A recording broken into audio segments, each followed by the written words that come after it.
Hello. అస్సలాముఅలైకుం. నమస్తే. Good morning. How are you all? ఎలా ఉన్నారండి అందరూ? I hope you are all doing great. ఇవాళొచ్చేసి మార్నింగ్ 6:30 నుంచి నేను వ్లాగ్ స్టార్ట్ చేశాను.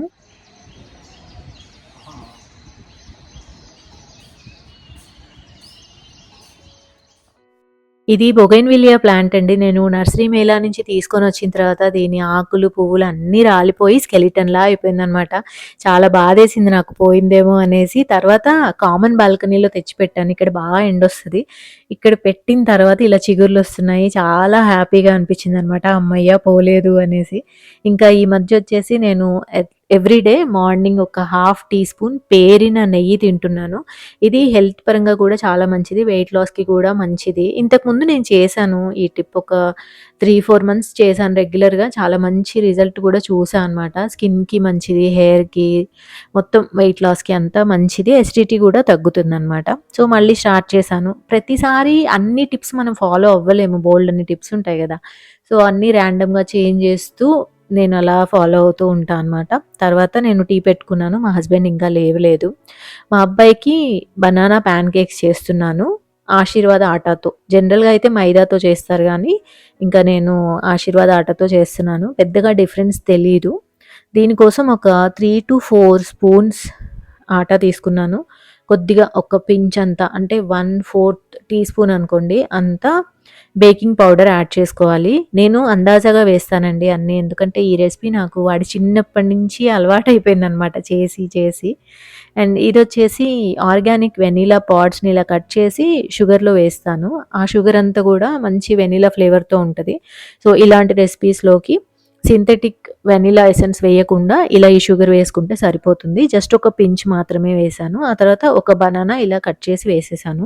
గిన్నెలో వేసి కలుపుకుంటే కొంచెం కష్టంగా ఉంటది. దాని బదులు ఇలా ఫాస్ట్‌గా బ్లెండ్ చేసేద్దాము అన్నట్లుగా ఇందులోనే చేస్తున్నా ఈ మధ్య. సో, కొద్దిసేపు బ్లెండ్ చేసుకోవాలంతే. జస్ట్ ఒక 30 సెకండ్స్ చాలు. ఆ తర్వాత ఒక హోల్ ఎగ్ వేసేసి ఒక 10 సెకండ్స్ బ్లెండ్ చేయాలి. ఎగ్ ఏసిన తర్వాత ఎక్కువ సేపు బ్లెండ్ చేయకూడదు. సో, ఇవన్నీ వేసిన తర్వాత మనం చిన్న చిన్న పాన్ కేక్స్ కానీ, లేదంటే పెద్ద పాన్ కేక్స్ కానీ అలా మన పిల్లలకి ఎలా ఇష్టమైతే అలా వేసుకోవచ్చు. చాలామంది చిన్న పిల్లల రెసిపీ చూపించండి అని గూడా అంటున్నారు. ఇది 1 ఇయర్ పిల్లల దగ్గర నుంచి ఎవరికైనా పెట్టొచ్చు. చిన్న పిల్లలకి మీరు పెడుతున్నట్లయితే చిన్న చిన్న పీసెస్ కింద కట్ చేసి పెట్టండి. సో, ఎవరికైనా పెట్టొచ్చు. చాలా హెల్తీ. దీంట్లో మనం పైన వేసే మేపుల్ సిరప్ ఒక్కటే షుగరీ గానీ అదర్‌వైజ్ దీంట్లో బనానా ఉంది, గుడ్డుంది, ఆటా ఉంది. So, everything is healthy. So, ఇది చిన్న పిల్లలకి కూడా పెట్టొచ్చు. నాకు, మా హస్బెండ్‌కి శాండ్‌విచ్ చేస్తున్నానండి. అంటే బ్రెడ్ కొద్దిగానే ఉండే. అందుకే ఇలా 2 బ్రేక్‌ఫాస్ట్‌లు చేయాల్సొచ్చింది. దోసల పిండి ఉంది గానీ, అలా మధ్యలో బ్రేక్ ఇద్దాము అన్నట్లుగా ఇలా చేశా అనమాట. ఈ మధ్య ఇడ్లీ, దోస రెగ్యులర్ అయిపోయాయి.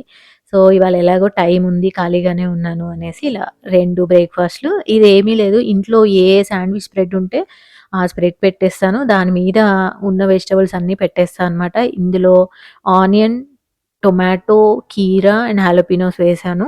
అండ్ ఇలా చిన్న చిన్న కెచప్ ప్యాకెట్స్ వస్తాయి గదా! బయట నుంచి ఏవైనా ఫాస్ట్ ఫుడ్ ఆర్డర్ చేస్తే అవి పెట్టుకుంటా అనమాట నేను. శాండ్‌విచెస్‌కి యూజ్ చేస్తాను. ఎందుకంటే ఒక్కొక్కళ్ళకి ఒక్కో ప్యాకెట్ పర్ఫెక్ట్‌గా సరిపోతుంది. అవి గూడా రీయూజ్ చేసినట్లుగా ఉంటది అనేసి. అండ్ ఇంకా ఈ చీజ్ స్లైస్ వేసేస్తున్నాను ఒకటి. ఆ తర్వాత కొంచెం బటర్ రాసేసి పెనం మీద అటు ఇటు కాల్చేసి ఇచ్చేయడమే. ఇది మా హస్బెండ్‌కనమాట. నాకనుకోండి నేను బటర్ స్కిప్ చేసేస్తాను. బటర్ లేకుండా చేసేసుకుంటాను. అండ్ ఈ శాండ్‌విచ్ బ్రెడ్ వచ్చేసి చాలా పెద్దది. సో, నేనేం చేశానంటే శాండ్‌విచ్ మొత్తం చేసుకున్నాక హాఫ్ కట్ చేసుకొని, హాఫ్ ఏమో బ్రేక్‌ఫాస్ట్‌లో తిన్నాను. ఇంకొక హాఫ్ 11:30 ఆ టైంకి స్నాక్ లాగా తిన్నా అనమాట. సో, అలా మనం డివైడ్ చేసుకోవచ్చు మన ఎపెటైట్ బట్టి. నాకు బాగా ఆకలేస్తుందనుకోండి తినేస్తాను. అంతగా ఆకలేయట్లేదు అన్నప్పుడు ఒక హాఫ్ బ్రేక్‌ఫాస్ట్ టైమ్‌లోను ఒక హాఫ్ 11:30 ఆ టైంలో తింటా అనమాట. సో, అలా మేనేజ్ చేసుకుంటూ ఉండాలి మనం తప్పదు.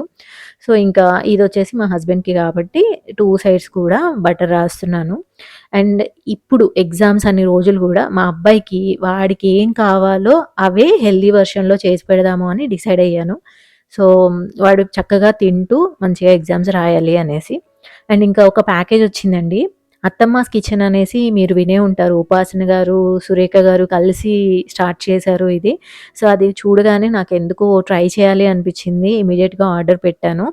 4 ప్యాకెట్స్ కలిపి ఒక కాంబో లాగా ఉంటదనమాట. అండ్ వీటిలో వచ్చేసి పులిహోర, పొంగల్, ఉప్మా, రసం పౌడర్. ఇవి ఉన్నాయి. అన్నీ కలిపి వచ్చేసాయి. ప్యాకేజింగ్ అయితే అసలు చాలా బావుంది. దీని మీద మెన్షన్ చేసి ఉన్న ప్రకారం నో ప్రిజర్వేటివ్స్, నో కెమికల్స్ అనేవి ఉన్నాయి. ఇది కొలాబరేషన్ కాదు.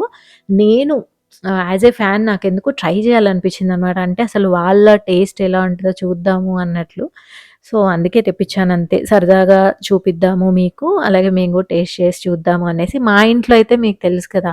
నాకు, మా హస్బెండ్‌కి ఎక్కువ ఇలాంటి ఫుడ్ అంటేనే ఇష్టం. పొంగల్ కానీ, పులిహోర కానీ ఇవంటే మాకు చాలా ఇష్టమనమాట. సో, అలా గూడా ఉంటది అనేసి తెప్పించాము. ఇవాళ లంచ్‌లోకి పులిహోర చేస్తున్నానండి. ఇది పేస్ట్ అనమాట. సో, ఇట్లా పట్టుకొని చూస్తే లోపల అన్ని పప్పులు, జీడిపప్పు అట్లా తెలుస్తున్నాయి. సంథింగ్ అట్లా ఉన్నాయి లోపల అనేసనమాట. సో, దాని మీద ఉన్న ఇన్‌స్ట్రక్షన్స్ ప్రకారమే చేద్దాము. ఇంకా నాకెందుకో కూర చేసే మూడ్ గూడా లేదు.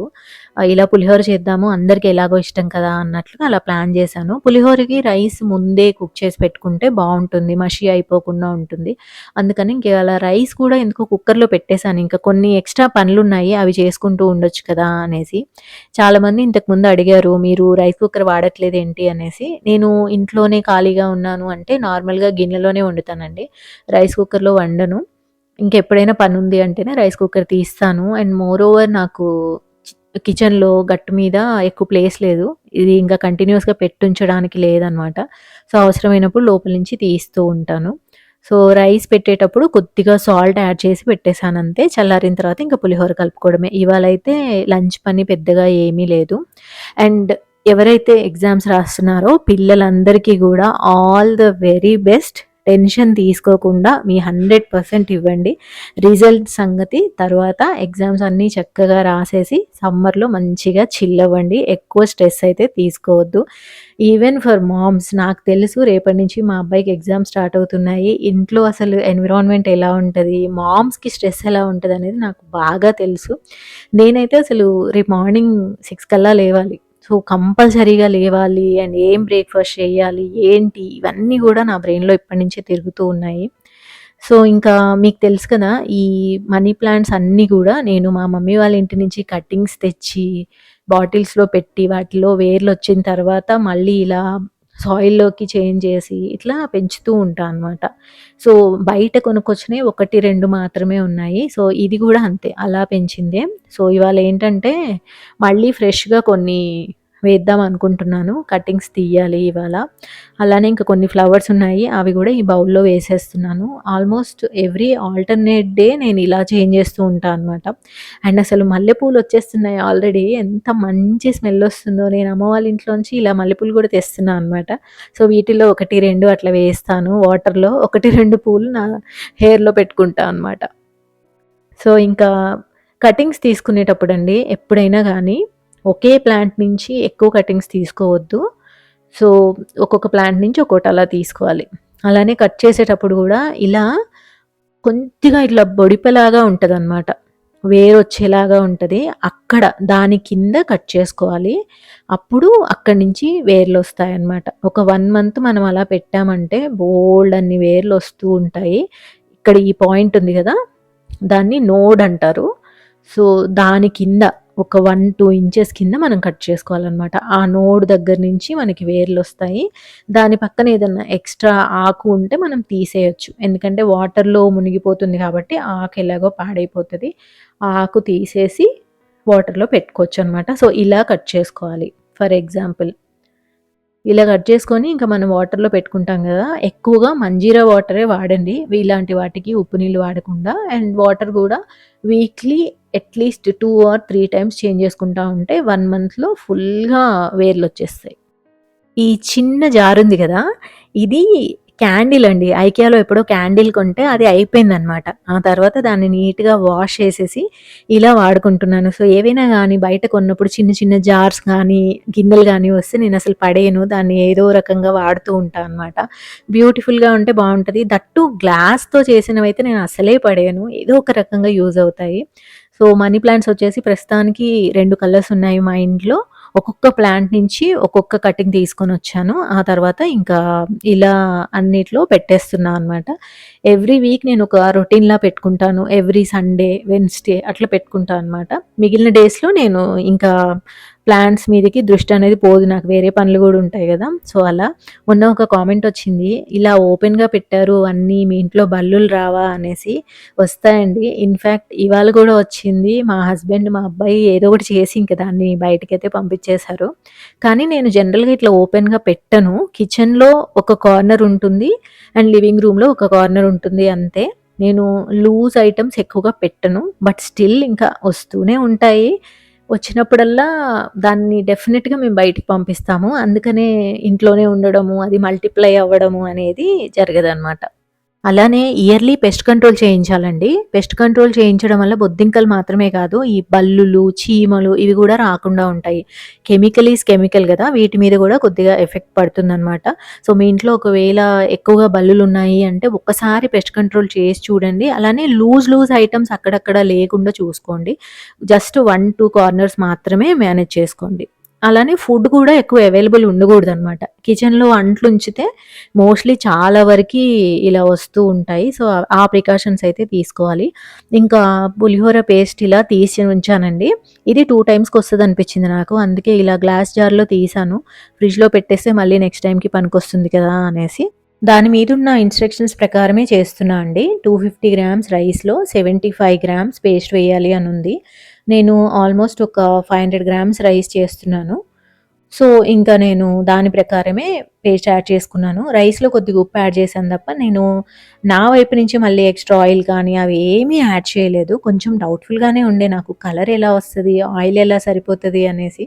బట్ పర్ఫెక్ట్‌గా వచ్చిందండి. ఆ ఇంగువ ఫ్లేవర్ కానీ, అందులో ఉన్న పచ్చిమిర్చి, ఎండుమిర్చి అండ్ జీడిపప్పు అన్నీ ఉన్నాయి తెలుసా దీంట్లోనే. అంత చిన్న ప్యాకెట్‌లో అవన్నీ అసలు చాలా వచ్చాయి. సూపర్ టేస్టీగా అనిపించింది నాకైతే. రెడీ టు ఈట్ అంటే అలానే ఉండాలి కదా! మన వైపు నుంచి ఒక్క పని గూడా ఉండగూడదు. అండ్ ఇంకా ఎక్కువ కష్టపడకుండా చాలా సింపుల్‌గా, ఈజీగా అయిపోయిందనమాట.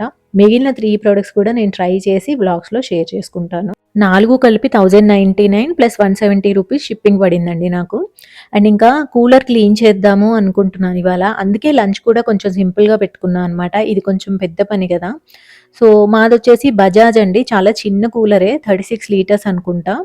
సో, లోపలొచ్చేసి అసలు ఎంత దుమ్ము పట్టేసిందో, మధ్యలో ఒక్కసారి గూడా తీయలేమేమో. లాస్ట్ సమ్మర్‌లో క్లీన్ చేశాను. మళ్ళీ అనుకున్నాను మధ్యలో చేద్దామని గానీ, ప్రాక్టికల్‌గా అవన్నీ గుర్తుండవు. ఇంకా ఒక్కసారి సమ్మర్ అయిపోయిందంటే కూలర్ పక్కన పెట్టేస్తాం గదా! సో, చాలా డస్ట్‌గా ఉంది. సో, సరే దీన్ని కాస్త కడిగేద్దాము అన్నట్లుగా నేనింకా ఈ సైడ్స్ అన్నీ రిమూవ్ చేద్దామనుకున్నా. వెనకాలది ఈజీగా వచ్చింది గానీ, సైడ్స్‌వి బిగుసుకుపోయాయన్నమాట. చాలా ట్రై చేశాము నేను, మా అబ్బాయి. ఎంత ట్రై చేసినా రావట్లేదు. ఒక టైంలో ఇంకా గివ్ అప్ చేసేద్దామా అనుకున్నాము. వదిలేద్దాము ఇంక వద్దులే, లేదంటే ఇలానే ఉంచి క్లీన్ చేద్దాము అలా రకరకాలుగా అనుకున్నాము. బట్ తర్వాత నాకు ఐడియా వచ్చింది. ఈ నాబ్స్ తిరగట్లేదు కదా! కొంచెం ఆయిల్ రాసేసి హాఫ్ ఎన్ అవర్ పక్కన పెట్టేద్దాము అనేసి. ఆయిల్ రాసేసి ఒక హాఫ్ అన్ అవర్ నేను రెస్ట్ తీసుకున్నాను. ఆ తర్వాత ఈజీగా వచ్చేసాయి. ఆ ఐడియా వర్కౌట్ అయిందనమాట.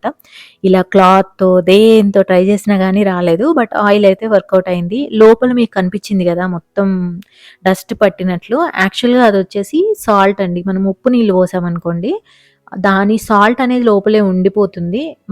మా ఉప్పు నీళ్ళలో చాలా సాల్ట్ కంటెంట్ ఉంటదనమాట. దానివల్ల సాల్ట్ డిపాజిట్ మొత్తం వచ్చేసింది. ఈవినింగ్‌కయితే నేను దాంట్లో ఏం చేశానంటే కొంచెం వాటర్ పోసాను.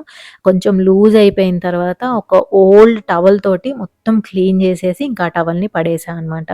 మా చిన్నప్పుడైతే ఏసీ లేదు. కూలర్ మీదే డిపెండ్ అయ్యేవాళ్ళం మేము. ఎవ్రీ ఇయర్ గూడా వాళ్ళొచ్చేవాళ్ళనమాట రిపేర్ చేసేవాళ్ళు. వాళ్ళొచ్చేసి మొత్తం గడ్డి మార్చేవాళ్ళు. అప్పుడు భలే ఉండేది. వట్టి వేళ్ళ గడ్డి పెట్టిస్తే భలే స్మెల్లొచ్చేది.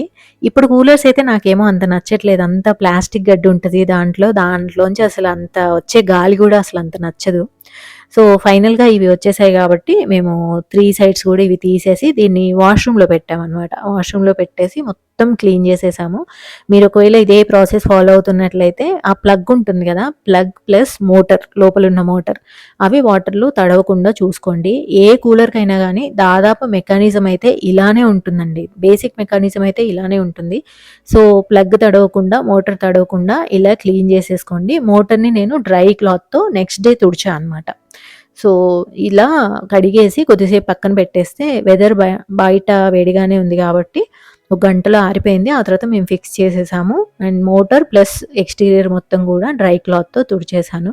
సో, అలా క్లీన్ చేశామండి. ఇంకా సమ్మర్ కోసం ఫుల్ రెడీ అనమాట. మీకు ఈ వ్లాగ్ ఎలా అనిపించింది అనేసి తప్పకుండా కామెంట్స్‌లో పెట్టండి. మొన్న ఏసీ గూడా నేను సర్వీస్ చేయించాను. అది ఎలాగో ఇంకా వాళ్ళే చేయాలి గదా! సో, ఆ వ్లాగ్ కూడా పెట్టాను. తప్పకుండా చూడండి. లింక్ ఇస్తా డిస్క్రిప్షన్ బాక్స్‌లో. మళ్ళీ రేపు మార్నింగ్ 9:00 కలుద్దాం. మీకు ఈ వ్లాగ్ నచ్చినట్లయితే తప్పకుండా ఛానెల్‌కి సబ్స్క్రైబ్ చేసుకోండి.